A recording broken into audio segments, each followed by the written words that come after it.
찬미 예수님, 한 해가 조용히 저물어가는 가운데 우리는 갈림길에 서서 그동안 우리가 걸어온 길을 되돌아보고 또 내년이라는 그 미지의 길을 향해 또 나아갑니다. 지나온 나날들은 마치 한 권의 책처럼 기쁨과 슬픔, 희망과 절망, 평범함과 특별함의 그 순간들에 대한 이야기들이 담겨져 있었습니다. 12월의 마지막 주일인 오늘 우리 각자의 여정뿐만 아니라 우리 삶을 형성해온 가정에 대해 생각해 보도록 초대합니다. 우리는 가정 안에서 우리를 시험하는 어려움과 우리를 지탱해주는 사랑 모두를 발견할 수 있습니다. 그 작은 가정이라는 공동체에서는 믿음이 처음으로 심어지고 희망이 자라나는 곳이며 사랑이 뿌리를 내리고 자라는 곳이기도 합니다. 매일매일의 평범한 속이긴 하지만 친절함이 묻어나 있고 서로에 대해 용서를 하고 사랑으로 이루어진 희생 속에서 우리에게 서로에게 전해지는 신앙이 펼쳐집니다.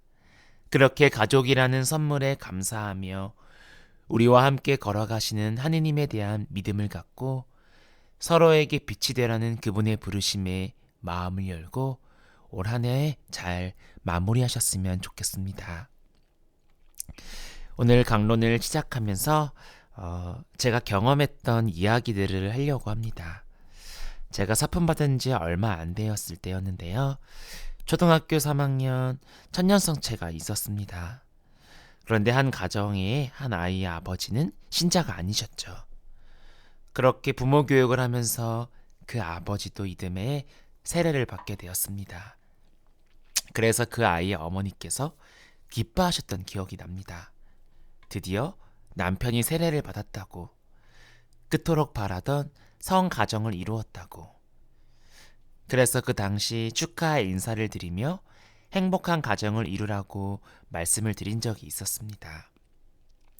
하지만 얼마 지나지 않아 남편의 뒷담화를 하면서 싸운 이야기를 저에게 털어놓으셨죠. 이러한 모습을 보면서 성가정이라는 것은 단순히 가족 구성원 모두 세례를 받는 것이 아니라는 생각이 들었습니다. 그렇다면 성가정이란 무엇일까요? 예전에 병자 영성체를 갔을 때 100세가 넘으신 노부분의 가정에 방문한 적이 있었습니다. 그래서 한 번은 제가 물어봤어요. 할아버지와 오랜 세월 결혼 생활을 잘 유지해 오신 비결이 뭐예요? 그러자 할머니는 짧게 말하셨죠. 참는 법을 배웠지. 짧고 단순하지만 삶의 진리가 담겨져 있는 말이었습니다. 사람들은 기쁨과 행복이 넘치는 가정을 이루는 특별한 비결이 있을 거라 기대하지만 그런 게 따로 있을 리가 없죠. 내 마음에 들지 않고 이해되지 않는 부분, 나를 불편하게 만들고 아프게 찌르는 부분들까지 그 사람의 일부라 생각하며 내 안에 받아들이고 참아주는 것, 상대를 위해 희생과 배려, 양보하는 것을 억울하게 생각하지 않고 기꺼이 하는 것, 바로 그런 노력들이 내 가정을 행복한 가정으로 만드는 원동력이지 않을까요? 오늘은 예수, 마리아, 요셉이 이루신 성가정을 기억하며 이를 본받고자 하는 축일입니다. 성가정을 이상적인 가정의 모범으로 여기며 본받으려 하는 것은 그 가정이 완벽한 조건을 갖추고 있어서가 아닙니다. 실제로 나자렛 성가정에는 어려움과 문제들이 가득했습니다. 어머니 마리아의 혼전 임신 문제로 출발하기 전부터 삐걱거렸죠. 그리고 아들 예수는 십자가 위에 죽는 순간까지 숱한 고난을 겪었습니다. 그들은 고향인 베들레헴을 떠나 갈릴레아 지방 나자렛으로 가서 이주 노동자로서 차별과 텃세를 감당해야 했고 이집트로 피신해 난민 생활을 하기도 했습니다. 그러는 와중에도 마리아와 요셉은 도무지 이해하기 어려운 하느님의 뜻을 받아들이고 온갖 고난을 묵묵히 견뎌내며 아들 예수가 하느님 뜻에 따라 건강하고 지혜롭게 자라도록 최선을 다해 양육했습니다. 그리고 예수님도 그런 어려운 속에서도 자신을 위해 애쓰시는 부모님을 순종으로 따랐죠. 그런 과정들을 통해 그 가족 구성원들의 삶은 거룩하게 변화되었고 하느님께서 그들과 함께 하시며 은총을 베풀어 주시고 보호해 주시며 이끌어 주셨습니다. 우리는 그런 점들을 기억하고 닮아가고자 오늘 성가정주기를 지내는 것이죠. 나자렛 성가정을 세상의 모진 풍파 속에서 외적으로 지탱해 준 힘이 하느님께 대한 믿음이었다면 그 가정의 구성원들을 하나로 묶어 뭉치게 만들어준 내적인 힘은 사랑이었습니다. 서로가 생각도 취향도 가치관도 다른 그 구성원들을 진정한 하나의 가족으로 완전하게 묶어줄 수 있는 힘은 사랑밖에 없습니다. 사랑이 없으면 나의 편안함과 이익을 위해 상대방을 이용하려고 들겠죠.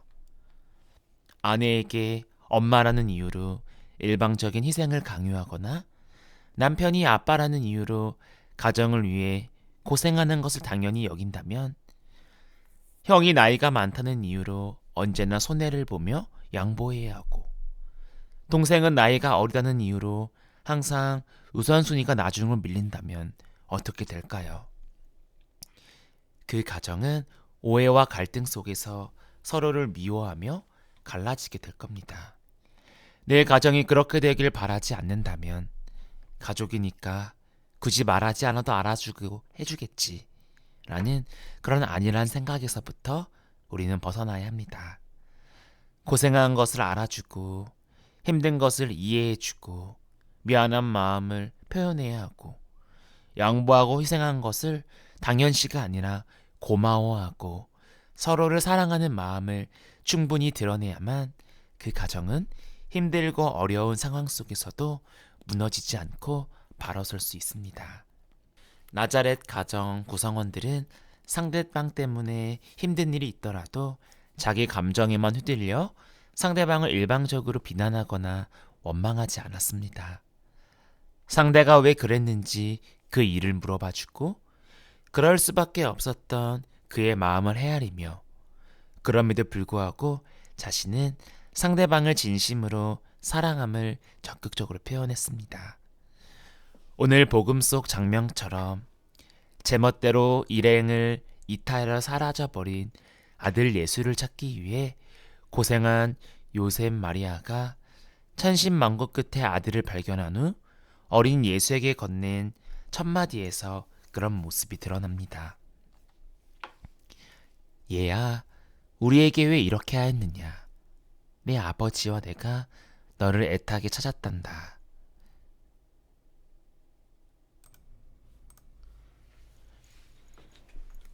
왜 사고를 쳐서 나를 힘들게 하느냐고 닥달하지도 왜 내 말을 안 들어서 속일 썩이느냐고 매를 들지도 않고 오히려 아들 예수의 이야기에 귀를 기울이는 모습. 하지만 어린 예수님이 뭐라고 해요? 왜 저를 찾으셨냐? 이런 대답을 들으면 여러분은 어때요? 이놈 시키 어디서 말대답이야? 라고 더 화를 내기도 합니다. 그런데 성모님께서는 대답에 바로 감정적으로 대응하기보다 그의 마음을 헤아리기 위해 그 모든 일들을 마음속에 간직하고 곱씹는 모습, 그리고 그런 부모님의 사랑과 자비에 순종으로 응답하는 모습, 그런 모습들이 있었기에 그 가정에 어렵지만 평화와 행복이 가득했던 겁니다. 상대방을 내 뜻대로 변화시키려는 욕심이 그 사람과의 관계를 깨트립니다. 이해하거나 받아들이기 어려운 점들이 있을 때마다 아, 저 사람은 저렇구나라는 그런 마음으로 내 안에 받아들이고 품어주어야 합니다. 조금씩 서로 맞춰주고 참아주고 하다 보면 나중에서야 그때 왜 그랬는지 그 이유와 마음을 알게 됩니다. 큰 인내 속에서 미워하고 회개하고 또 미워하다 회개하고 이런 과정을 반복하다 보면 그 사람과 나 사이에 사랑이라는 완전한 끈으로 묶여 진정한 일치를 이루게 됩니다. 오늘부터 시작하는 가정 성화 주간 동안 그런 마음으로 더 사랑하기 위해 노력하셨으면 좋겠습니다. 그러면 우리 가정도 진정한 성가정의 모습을 갖추게 될 것입니다. 아멘.